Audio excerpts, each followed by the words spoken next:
Okay, so I want to present before you Orli. Orli is going to discuss with you about ransomware today. And we've got 3 different lectures about ransomwares. They will approach different vectors of actually how to look on ransomwares. And Orli is leading our threat prevention and cyber products management and marketing in Checkpoint. So Orli, go ahead.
Now? Yes. Good. Okay. So, good morning, everyone. And today's entire day, as Nitzan was saying before, is dedicated to ransomware. Ransomware has been on the news for a long time, but really it's gotten a lot of hype and a lot of attention over the past month, and certainly over the past 2 days. If you've been reading the news about cyber attacks, you might have noticed it was a major outbreak. We'll give you a little bit of an insight about what's behind this plague. Why is it really happening, and why is it proliferating so much in the recent times, and some insights, and then the rest of the sessions will give you more technical details, in particular about the recent attacks and about other elements and aspects of this entire world of ransomware. So let's get started with this session that will try to give you the broadest background of of what's behind this ransomware plague, as we call it. And they promised me that this thing works. Here it is. So first of all, let us start off with something more general. Imagine a world where criminals would have access to superpower weapons. That's a very scary world. Think of a criminal that would have access to a nuclear bomb, to missiles, to all sorts of things. Well, in the real world, we kind of know criminals do not have access to superpower weapons, right? So we're not that afraid about the amount of damage that they can do. But in the cyber world, they actually do, and let's look at things that have happened. 2 months ago, NSA cyber tools were leaked. Those are very strong, powerful, superpower weapons. We don't tend to think of it that way because it's just pieces of code, but really these are weapons. A month later, this is what happened. We've seen the WannaCry massive outbreak. WannaCry was so massive because it was using the NSA superpower tools. Crime tools. 2 days ago, we've seen another massive outbreak. This time we call it Petya, and it's also using the same tools from the NSA. It's also using other methods. We'll talk about it in the next sessions. But it's also using those NSA tools, and that's what makes them all that effective. So cyber criminals are actually using superpower weapons. Okay. Every day, and if you think this is the only one, get yourself ready, because earlier this month actually, the CIA cyber tools were leaked. So it's only a matter of time before we see an attack that's actually using them. We don't know when it's going to happen, but we know it's going to be very, very powerful. Because when nations create cyber attack tools, they do a very good job, more than the average criminal does. They have really, really smart people working on creating those weapons. And they really are weapons, whether we like to think of them this way or not, because they can shut down an entire country. Certainly they shut down many major factories. So all of these tools that get leaked, we think of it as hacktivists, we think of it as people trying to better the world, the Snowdens of the world, but they can eventually lead to major outbreaks and major damage to major corporations and facilities. So this is what's truly happening today in the world. And the latest two attacks, as I was saying, are actually using ransomware in order to wreak havoc. This is what they're doing. They're using ransomware to paralyze organizations, to paralyze companies, shut down their facilities, shut down their plants. This is what's happening in the last two outbreaks, which leads me to talk about, let's go backwards and discuss what is ransomware. So what is ransomware? We start off by saying, here is the dictionary definition of what is ransomware. It's a type of malicious software that's designed to block access to a computer system until a sum of money is paid. Okay, so it's a way for me to block access, whether to your file or to your actual system or to the control of your system, in such a way that you would be so devastated or you would need that access back enough so that you would be willing to pay me a sum of money to get it back. Not that different from ransom in the physical world, where somebody takes something that you have or threatens to publish something that you don't want to see published and asks you to pay money in order to avoid that particular incident. So we need to ask ourselves, is it just another type of malware that gets a lot of PR, or is it truly the biggest cyber threat today? I think what we've seen in the last month with those two outbreaks is that it's more leaning towards here. Because we've seen major companies and major places get completely, like I said, shut down just because ransomware was involved and nobody was able to get their data back, and everything was either paralyzed until they can recover from backup or completely lost for good.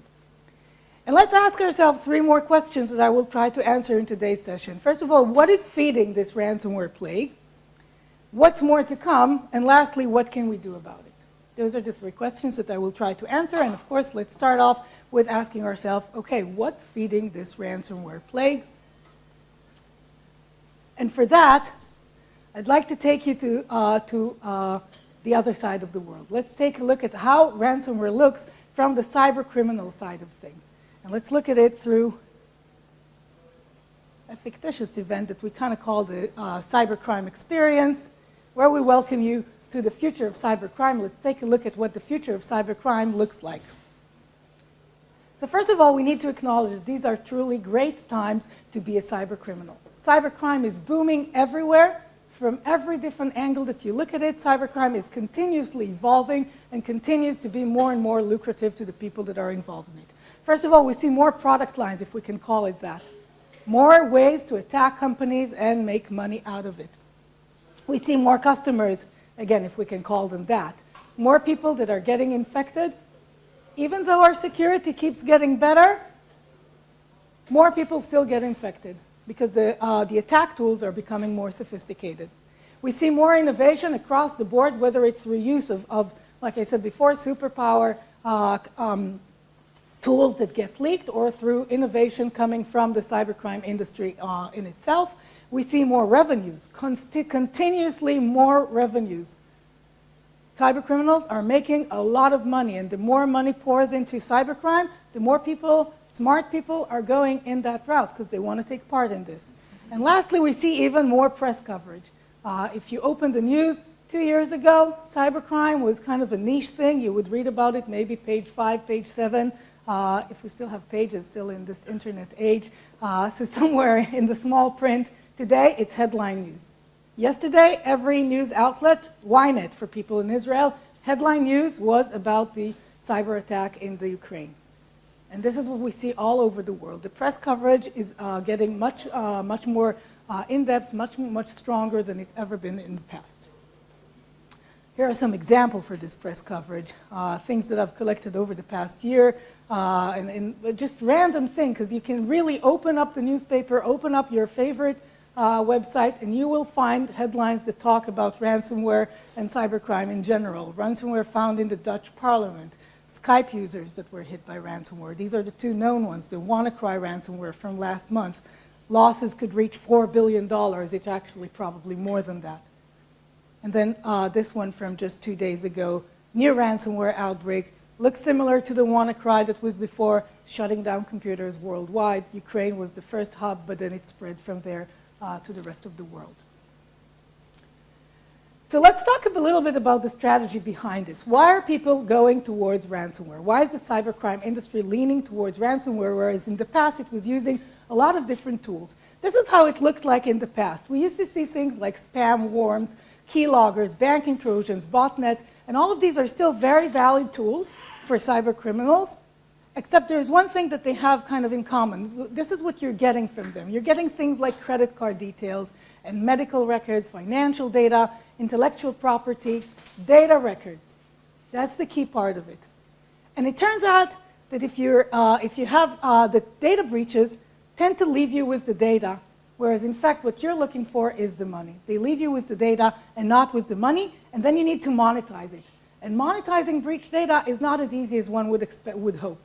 If you have a stolen credit card, making money out of it is limited. There are many fraud detection tools that are employed by the credit card companies. There are many, the credit card will be revoked pretty soon. Maybe if you do a transaction that's too big, that would be flagged as well, and you wouldn't be able to get it done. So monetizing that breach data, of course, for the other types of records, it's even more complicated. It's not as easy as we would want it to be. So we figured out, as cyber criminals, that there actually is a better approach to getting money out of crime.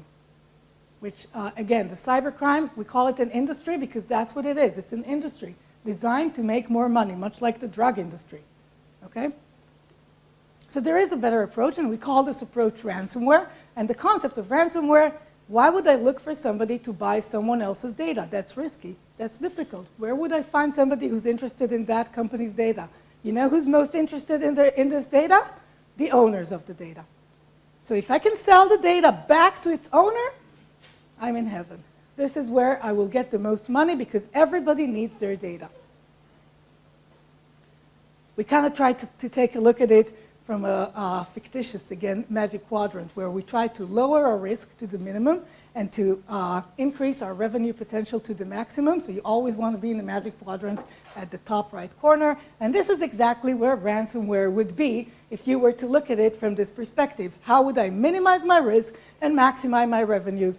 Ransomware is the answer. If you're a cyber criminal, it's the easiest, fastest way to get from crime to money.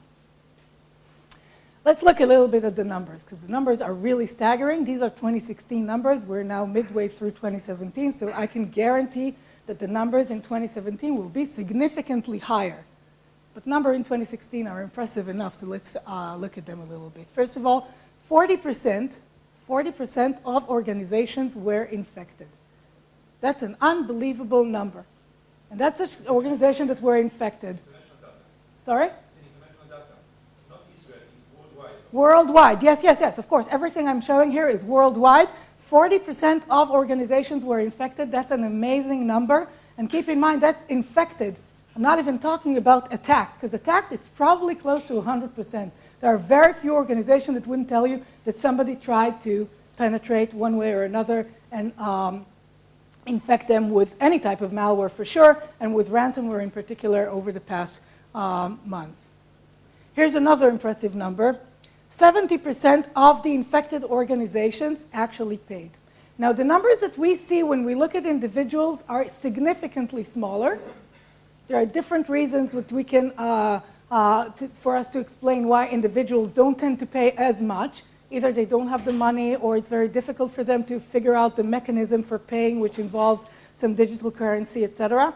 But when you talk about organizations, and in particular organizations that truly rely on their data, the numbers are significantly higher. The percentage of companies that actually end up paying all or some of the ransom is very, very high.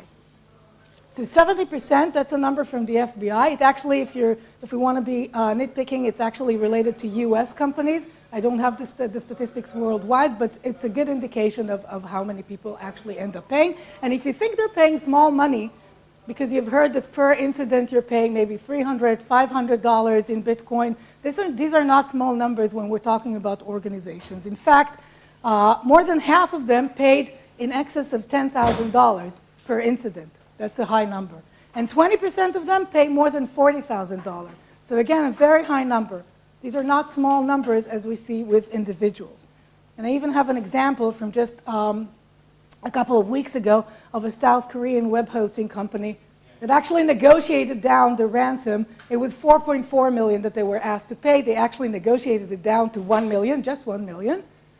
And the guy was saying, I'm now broke. Everything I worked for my entire life is gone. So these numbers are really, really high because the attackers, the cyber criminals, know how much we all rely on our data. And if the data is gone, the business is gone. So they know that they can request high sums when they're talking about organizations. And by the way, that's one of the shifts that we're seeing. We're seeing more attacks now targeting organizations rather than individuals. Here's another number for you. In 2016, again, according to FBI estimates, more than $1 billion was paid as ransom. Paid. The damages, by the way, at least tenfold, if not more. Probably like 100-fold. Because for every company, even when you're paying, there's a lot of downtime, a lot of damage to your company that you need to deal with. So if we're trying to estimate damage, it's in the many, many billions of dollars to the industries.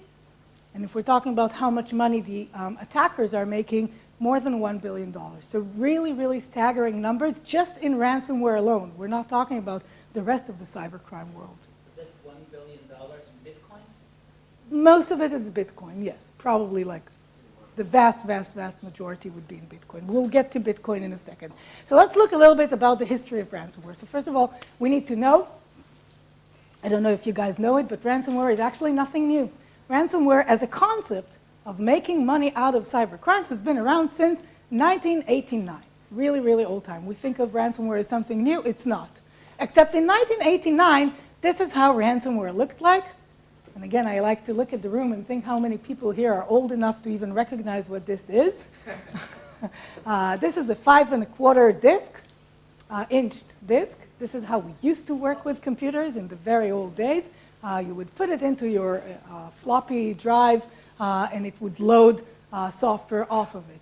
And if you happen to receive this floppy disk and put it in your drive and load it, what would happen is that it would encrypt your master boot record, at which point it would have this note appear on your screen asking you to pay money in order to get your data back. Now, there are several things that are different about it than what we see today. First of all, the delivery mechanism. Of course, this can only scale to whatever number of floppy disks that you can create. In this case, they've created about 20,000 of them and physically sent them in envelopes to unsuspecting people and hoping some of them would actually turn it on and get infected. The second thing is, how do you collect the money? In 1989, mechanisms for collecting ransom money were not as effective as they are today. And in fact, what you were asked to do in this case is send money to a post office box in Panama. Now, that post office box, if somebody was trying, they would figure out who owns it, and then they would get back to you. So there would be attribution to who's the criminal. So this is not a very effective way, and this is why we haven't seen ransomware proliferate since '89 till only a few years ago. But the concept was invented a long time ago. So here are the things that have changed, and I've mentioned a few of them. This is how ransomware looks like today, of course. The first thing that changed is the delivery mechanism. We no longer send envelopes. We have much more effective mechanisms to infect computers. And if we've seen anything in those past couple of attacks, the WannaCry and the Petya from 2 days ago, is that the delivery mechanism, if you're using a good tool, wow, the sky's the limit. Tens of thousands, if not hundreds of thousands of machines infected within minutes, because our mechanisms, using either worms or using all sorts of tools that allows us to, using credential theft and allowing us to laterally move within the network, are much more effective than they've ever been. And even the initial infection point is much more effective than it's been in the past, because I can sit in my home in Korea, in Russia, name a country that's known to have a very sophisticated cybercrime industry, and send it from there to the rest of the world, worldwide infection within seconds, coming out of a single computer in somewhere on the globe. I don't need to physically get to anyone, and I can deliver it to millions of people immediately. So the delivery mechanism makes a huge difference in terms of our ability to reach unsuspecting quote-unquote customers. The second thing that changes is the importance of data. In 1989, data was used as either backup, sometimes you would use it to do some accounting, you used it to do several things, but more often than not, you had a physical backup, you had other means to make sure that it's not lost, and not everything was digitized. Come back to 2017, every company, every individual in the world has data that they absolutely have to have. If it's an individual, it's the pictures of their kids from their kindergarten. They have to have them. They cannot lose them. They would be devastated if they lost them. And if it's a company, it's the entire company infrastructure that's digitized. Everything from the customer's database, from the track records, from the financial aspects of the company, everything is in digital data. And if you lose access to that data, you really lose your business.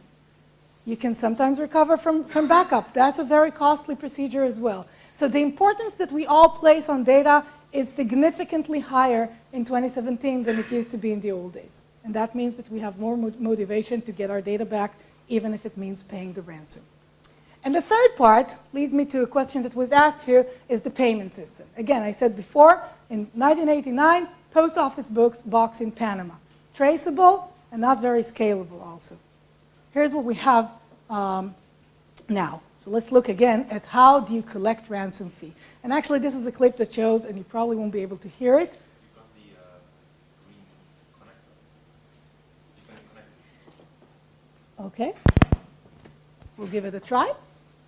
This is how we used to collect ransom fees in the old days. If you've ever seen a movie or a TV show where somebody was kidnapping somebody and asking for ransom in return, this is how it looked. Now have you got all the money? Yeah, you can't hear it. $2.2 million in unmarked, non-sequential bills? You miserable scum-sucking pig! Oh, honey, I'm so sorry. They made me say that. Well, these are the key elements here, whether you were able to hear her or not. Unmarked, non-sequential bills. This is what used to spell risk-free payments. Meet me at some random place. I will wear something, sorry, a ski mask to cover my face, or something like that. And please bring me a suitcase full of unmarked, non-sequential bills, meaning money that cannot be traced back. Money that I can later use without having it be traced back to me. This is what risk-free payments used to look like in the old world. Now, in the new world, we no longer rely on suitcases. We have a much better alternative. In the modern world, we use the true power of Bitcoin. Now, Bitcoin is very often also now in the news, and people try to tell us that Bitcoin is a legitimate currency. It can be used to do good things, and that is probably true. You can buy legitimate goods with Bitcoin. It's a currency like any other. You can also do the same, by the way, with cash.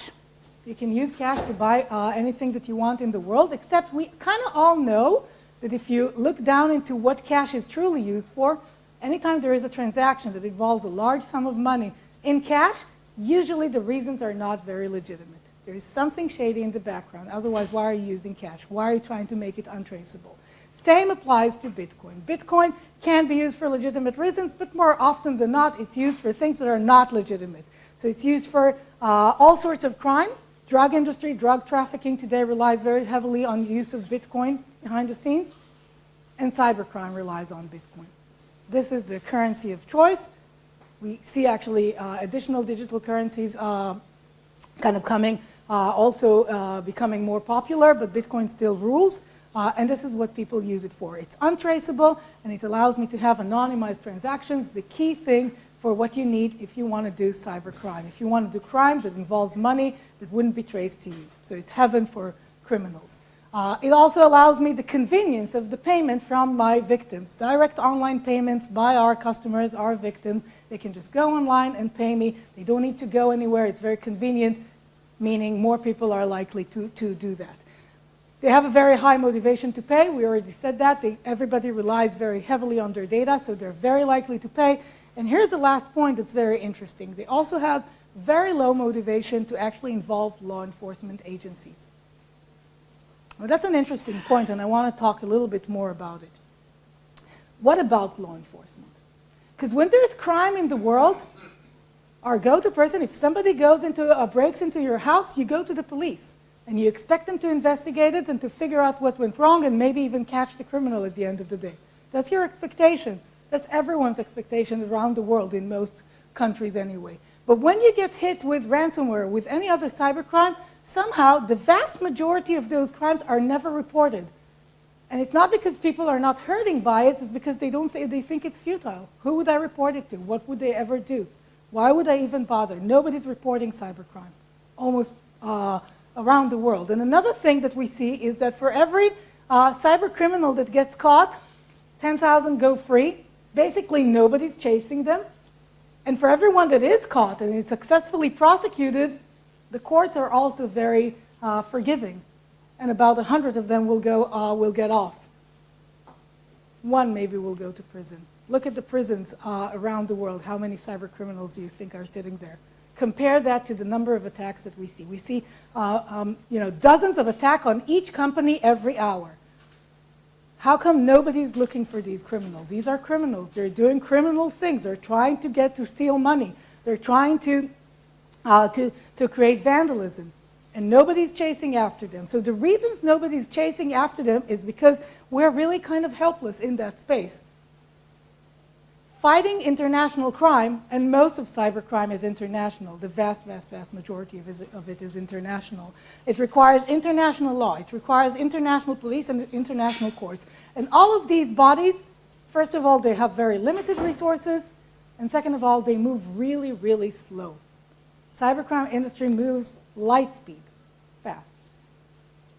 Police, courts, laws, these are very, very slow processes. They take years to establish. And by the time you start thinking, okay, I need to create this law that would cover this particular incident, criminals are, years ahead of you by the time that law will pass. So it's almost impossible with today's methods for the law enforcement agencies to fight cybercrime. And the result of that is this.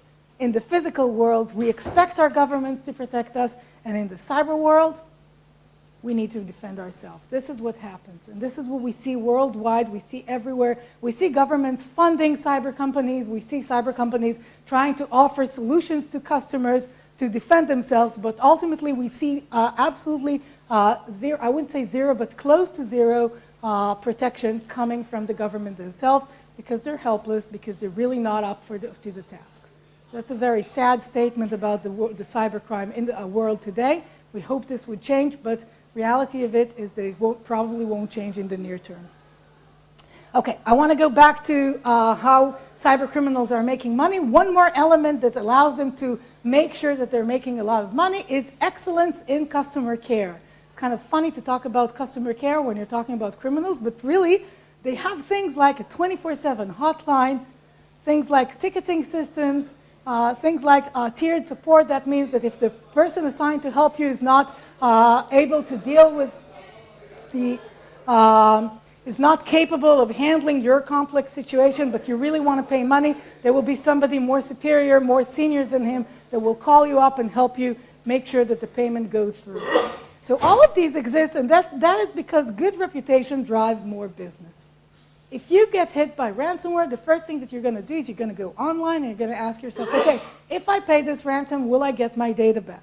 And if the answer from Google comes back saying, sorry, I paid, I didn't get my data back, and I paid and didn't get my data back, you're probably not very likely to pay. But if the answer comes back, I paid and I got my data back, and somebody even called me up to help me when I had a problem with this one computer, then chances are you're paying, because paying the ransom is often the fastest and the cheapest way to recover.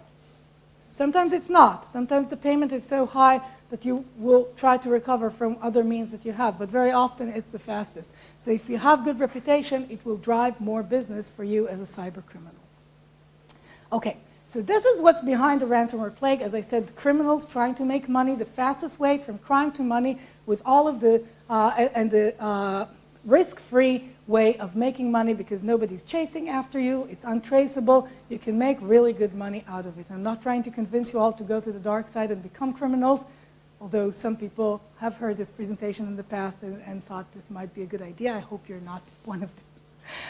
So let's try to take a glimpse into the future and see what's more to come. And we, of course, cannot tell what's more to come, but we can make some predictions based on things that we've started seeing, and we expect them to become more and more, to see them more and more often in the world. So let's look at 2017 and beyond, some things that we already see and extrapolate from them to what we expect to see further. First of all, on the business side, and I mentioned ransomware is very much a business. We already see ransomware being offered as a service. What does that mean? And affiliation programs that are being created. And anyone who's interested in that, there is a very interesting research on the Checkpoint blog that you can go and read that shows the internals of how the criminals are recruiting people to be part of their alliance, part of their affiliation program, offering them revenue sharing options for dealing and distributing the ransomware. One criminal creates a strand of ransomware that's very effective, very and deals with all the intricacies of how do you penetrate into the system, how do you encrypt the data, how do you collect the money, and then how do you provide the keys back to the people that pay the money. And then they look for affiliations that would actually distribute it to their quote-unquote customers or acquaintances or people that they are willing to infect. And then they do revenue sharing. I'll take 40% as a vendor, you get 60% of the revenues. And bring a friend, you will get an additional 5 or 15%. Very much working like a business in the legitimate world. It's very much like a business, only in the crime industry. And they're recruiting people actively. There's a payment model here that we've encountered. It hasn't picked up so much. We're glad that it didn't. But think of this payment model, how cruel it actually is. Infect 2 of your friends, get yours for free. What does that mean? It means that if I get infected by ransomware, I get an offer from the ransomware vendor that says either you pay up the $500 Bitcoin, or infect 2 of your friends, I'll give you your keys for free. Now, if I go out and infect 2 of my friends, they're getting an email from somebody that they know. So the chances that they would actually fall victim to that, open that attachment and get infected are much higher than if they're getting an email from somebody they've never heard about. And their systems would flag it, or they would have the mindset to know, okay, this looks fishy. But you're getting it from your friend this time. Well, they're not your friends after they said that to you. But somebody you thought of as your friend. So you're not as suspecting and you would open it. So that's kind of the thinking behind how do we get more traction? How do we infect more people with this rather cruel payment model that they invented on the business side? Let's look a little bit on the, again, quote-unquote, product side. First of all, effective distribution mechanism. And we've seen that, again, over the past few months, and we'll continue to see more and more effective distribution mechanism being invented, being done. You will hear later about the latest ransomware attack. The distribution mechanism in that case, in the case of the suspected, I should say, distribution mechanism for the outbreak that was 2 days ago, was through penetrating an update server for some software company. You know, all of your softwares today, they reach out to a central server by the vendor of that software and get updates all the time. So by accessing and penetrating that update server and infecting it with something that is malicious, they were able to plant their malicious software across all of the people that use this software. They didn't even have to go and infect those different companies. They were just pulling this from the server unsuspectingly and get infected. More details on that in the later sessions today. That's just an example. Of course, more distribution mechanism will continue to see them. Encryption of the backups. We already see that today, and we expect to see more and more of that. Usually the first thing that people do when they get hit by ransomware, when they try to evaluate, should I pay the ransom or should I just try to recover, they go to their backups, assuming they have the backups. So if you're a ransomware vendor, the first thing you want to do is make sure that that backup is also not accessible, also encrypted.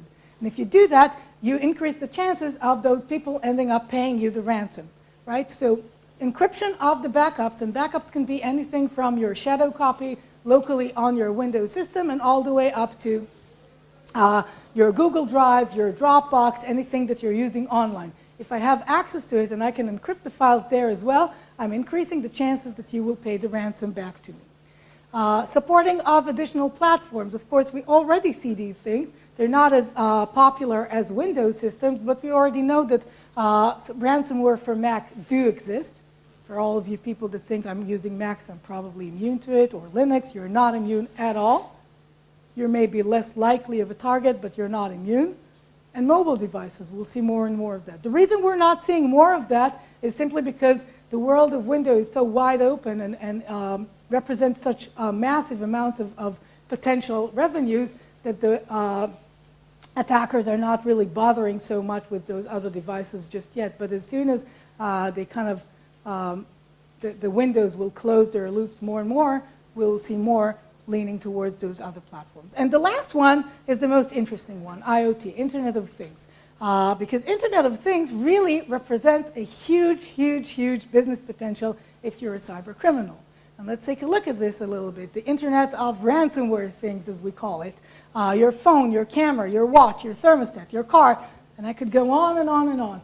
Everything that you choose to connect online for your convenience, for your ability to control.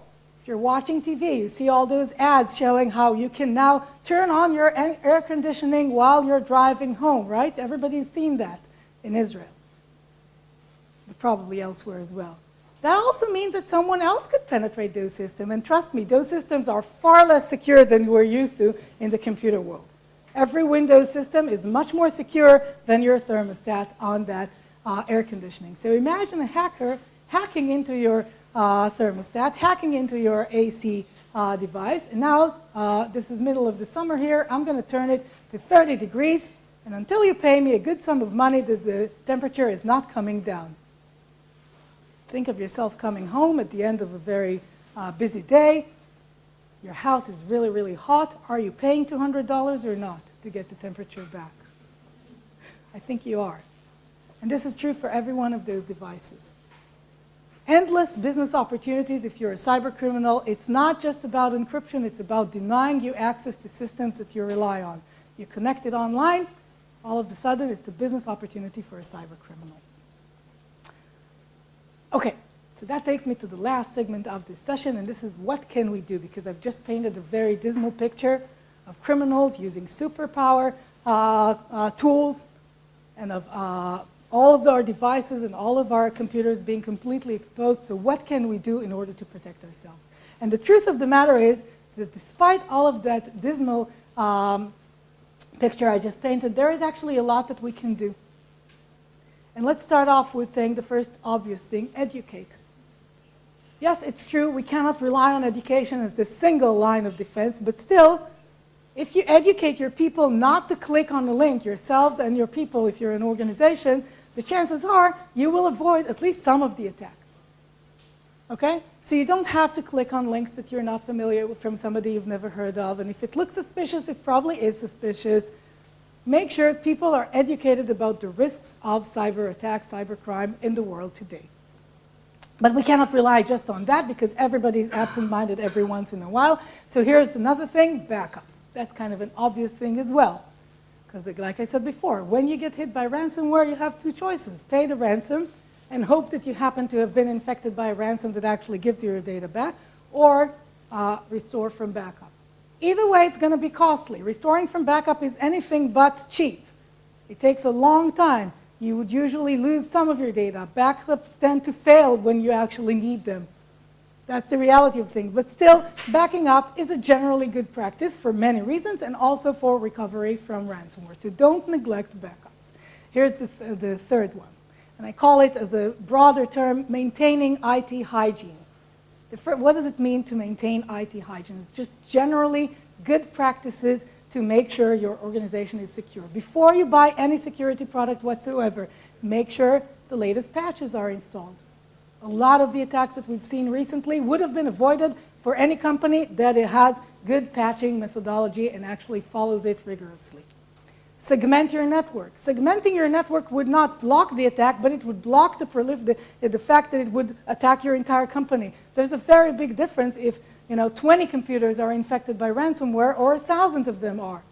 So segmenting your network means that you are able to contain an attack if you happen to have been infected. Make sure your networks are not flat. Flat networks are heaven for cyber criminals. Again, this is what we've seen in the latest outbreaks. Limit. When I say limit, I mean limit access to a lot of things. Things like your Super admin passwords. Don't let every second person have them. Just because somebody calls up help desk doesn't mean you need to give them the super admin password. You do need to limit them. You do need to make sure that you change them every so often. Because these things do add up, and criminals know that you're not changing your password, and they will find those passwords somewhere. And if you're reusing the same password everywhere, so we can find your LinkedIn password and then use it to penetrate your account on your corporate network.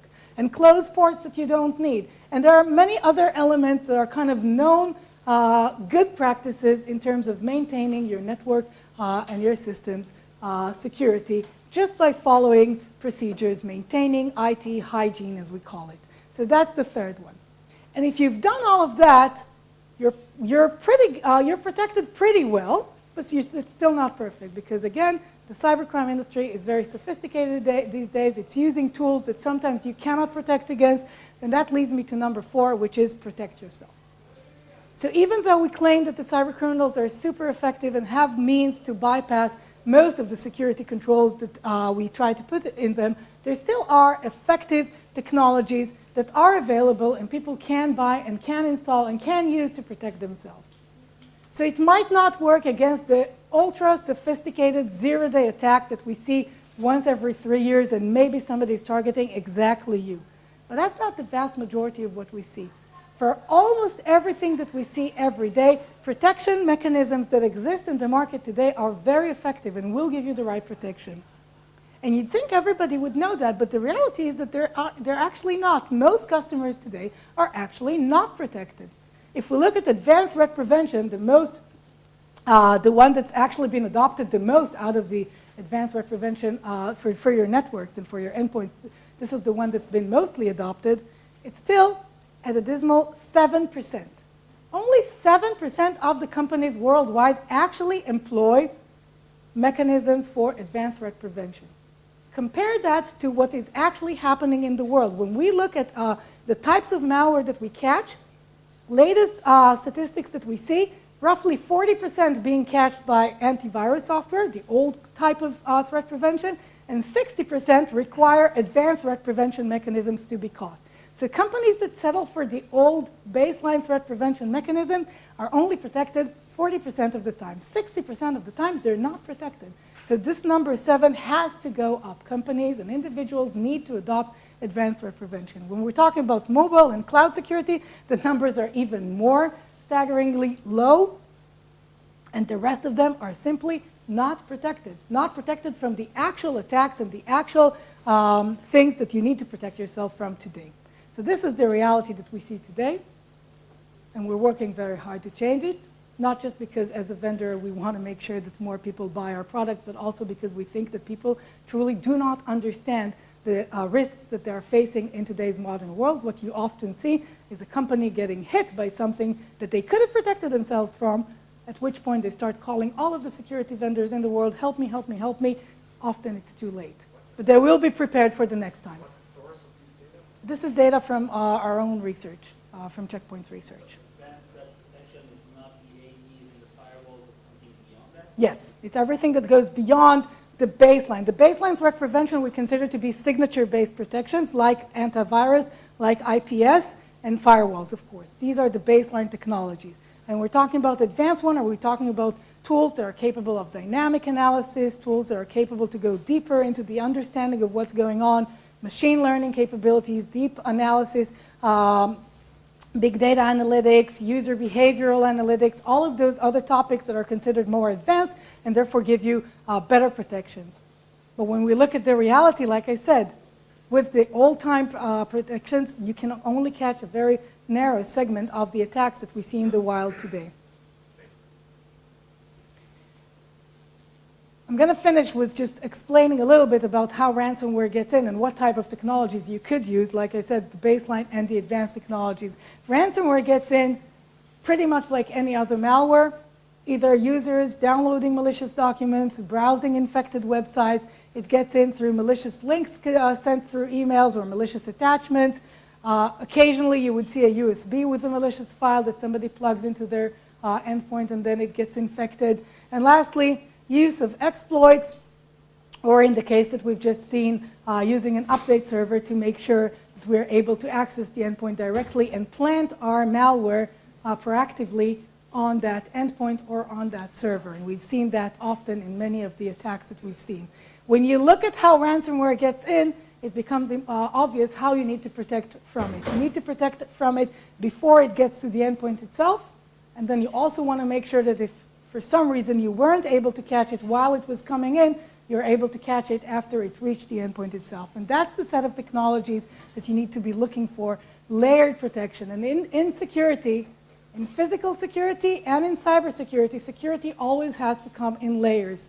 You never rely on a single line of defense. You always want to make sure you have several lines because you know for a fact, and anyone that tells you otherwise, that there isn't a single line that would protect you from everything.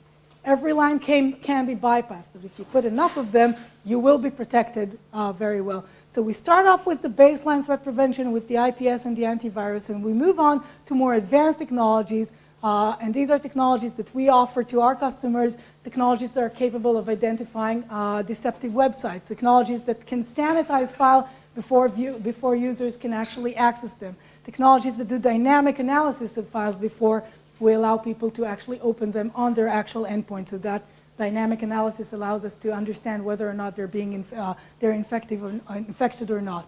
Technologies that look for command and control activity coming from either the network or the endpoints towards a known command and control server or using known command and control communication. And lastly, we also offer technologies, and you should have technologies that are directly on the endpoint itself, on the server itself, that actually deal directly with things that you can only see on the endpoint. So you try to block it as far away from the asset that you're protecting as much as you can, block it on the way before it gets there, but also put an extra line of defense, think of it as your shelter, on the endpoint itself that also ensures that if something happens to come through, you can still catch it on the endpoint itself before it's able to do its damage. That's my message to you. There is no reason for the next to be a victim. Tools are available. Protections are available. People need to be more minded to it. People need to know how to know that they need to use them and to protect themselves. All of those 4 points that I made before, and the last of them, use the right protection tools, defeat cybercrime. Thank you very much.